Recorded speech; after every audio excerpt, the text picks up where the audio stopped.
শেখ হাসিনাকে দেশে ফেরাতে ভারতের রাজনৈতিক ও কূটনৈতিক সদিচ্ছা প্রয়োজন। তবে ফেরার আগে তার ট্রাভেল ডকুমেন্ট লাগবে। বন্দি প্রত্যর্পণ চুক্তির আওতায় তাকে ফেরানোর চেষ্টা চলছে। পররাষ্ট্র মন্ত্রণালয়ে সাংবাদিকদের এসব কথা জানান পররাষ্ট্র প্রতিমন্ত্রী শামা ওবায়েদ। অন্তর্বর্তী সরকারের সময় ২ দফায় চিঠি এবং বিএনপি সরকারের সময়ও কূটনৈতিক প্রচেষ্টা অব্যাহত রাখার মধ্যেই গত সপ্তাহে বার্তা সংস্থা রয়টার্সকে শেখ হাসিনা জানান তিনি নিজেই দেশে ফিরবেন। কিভাবে ফেরানো হবে তাকে? দিল্লিতে তার স্ট্যাটাস কি? বন্দি প্রত্যর্পণ চুক্তির আওতায় তাকে ফেরানো সম্ভব কি? এসব প্রশ্নের জবাবে পররাষ্ট্র প্রতিমন্ত্রী জানান এক্ষেত্রে প্রয়োজন ভারতের সদিচ্ছা। হাতি হত্যার আসামি জেলখানায় আছে, কোনো স্ট্যাটাসে নাই। হাসিনা পালিয়ে গিয়ে ভারতে আছে, কোনো স্ট্যাটাসে নাই।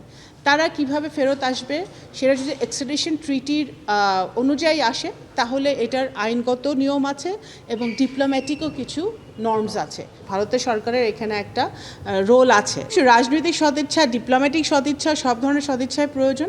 শেখ হাসিনা ইস্যুতে ঢাকা দিল্লি সম্পর্কের কোনো ব্যাঘাত ঘটবে না বলেও জানান পররাষ্ট্র প্রতিমন্ত্রী।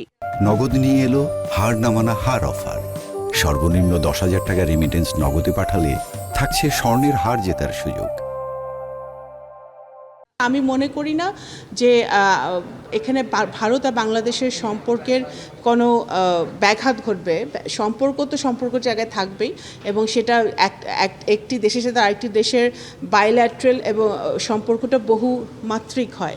তো সেই ক্ষেত্রে অবশ্যই তাদের সাথে আমাদের সম্পর্ক থাকবে, আমাদের এক্সচেঞ্জ থাকবে, আমাদের ডায়ালগ চলমান থাকবে। এই জুলাই মাসে এটা বলতেই হবে, যারা রক্ত দিয়েছে, যারা মারা গেছে, যারা আহত অবস্থায় আছে, তাদের পরিবারের জন্য একটা ক্লোজার দরকার।